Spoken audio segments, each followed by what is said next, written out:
Maysang ordinaryo nga ice cream, ngem no ramanan, mananam tinaidumduma arekado apakas da awam. Tilapia.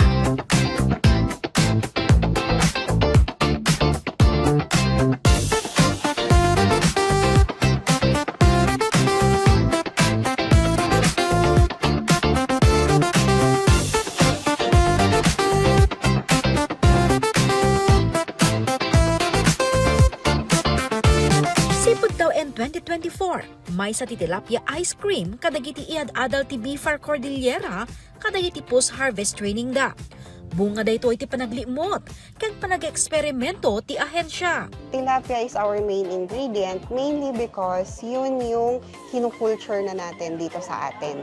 So yun yung widely cultured and yun na yung readily available sa ating mga fisher folk na pwede nilang gamitin. Original ang naggapo ti ideya at tilapia ice cream iti Central Luzon State University iti Muñoz Nueva Ecija taon 2013. Kaya napagbalinda da ito'y a-commercialize. Dito'y ang nagka-ideya ti Bifar Car. Fresh milk, condensed milk, cheese, creme densada, ken tilapia ti ingredients ti tilapia ice cream.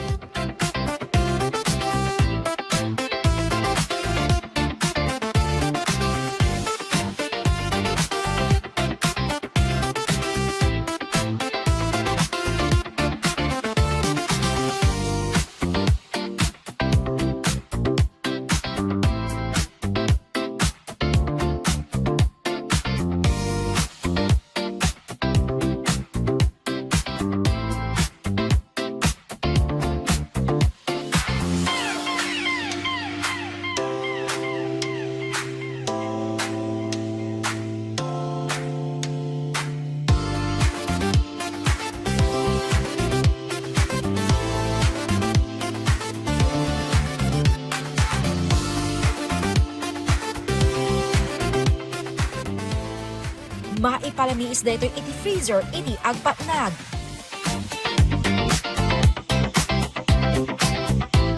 So ito ay iti finished product, ma'am, that siya tilapia ice cream. So supposedly, at least 3 to 4 hours kumasabay tayo nga ramanan, pero unfortunately nagawan ti kuryente. Makitaan tayo, da siya texture na, medyo watery pa lang iso na. Ano ang motan tayo, mas nangibabaw da di angot ti gatas, dagi condensed milk, dagi fresh milk, tanawan ti maangot nga tilapiana. Iti rason, ma'am, apayawan maangot tilapiana. Gamin, jay, sakto lang jay kwatay, ma'am, jay proportion ngayon na lang ito. Ano na nga nadurog da jay tilapiana. So na may mayat no adda ti makita pa lang, oo. Parang no kuma orange juice kat da pala pulp na.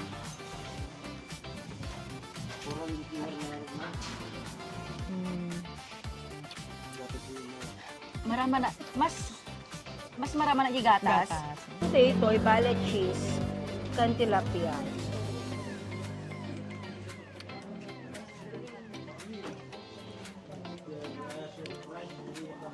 Actually, ma'am, hangko maramanan nga tilapia iso na. Yes, ma'am. Oo, ngalam na parang soft lang iso na nga meat.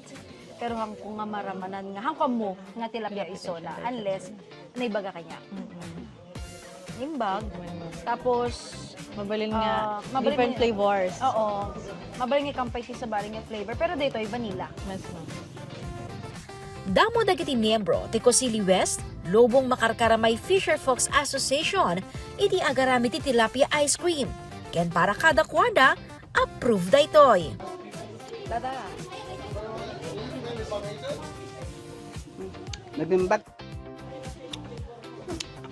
Hindi naman na, ma'am. Makuhaan nga tilapia de ito nagim-imbag mat. Kasano di sweetness na. Mayat, Hana sa mit onay. kalkalaingan na. Nyatim ako ng pasado ba nga pang negosyo data? Mayat mo ma'am. Nya plano ma'am, kaya mag-negosyo kasta? Padasan to amam. Pang personal. Mabalinet nga kanti sa bali a flavor ti tilapia ice cream. Kasi ti chocolate, cookies and cream, ube, kenda dumapay. Adaan na nga to a protina ti tilapia. Idinto nababamit, ti calories can fat contain na. 'Di ba dito sa atin, mainit siya ang kuwan natin. So, yung tilapia ice cream natin, parang it's one of our pang-quench ba sa thirst natin when lalo na kung ganito na mainit ang panahon. Mga ganon. Kung yung mga bata, no, yan. Ito ang pwede nating ipakain sa kanila kung ayaw man nila ng tilapia, na as in yung tilapia lang siya. At least we have the value-added product na niya. So, hindi na niya makikita yung tilapia mismo. And yun po is makukuha pa rin naman po niya yung nutrients from the tilapia itself. Made and then galing na mismo sa atin yung mga ingredients.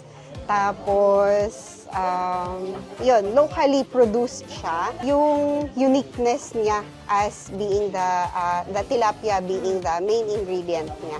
Gagem ti Bifar, nga agbalin a commercialize ti tilapia ice cream kasi ti sa bali a lugar. Ang goal sana natin talaga is etong mga trainees natin, hopefully mag-commercialize sila ng sarili nilang product na. And kung hindi man sila mag-commercialize, yung kanilang mga yung household, within their households, yung mga naituro natin sa kanila is magagawa na nila on their own.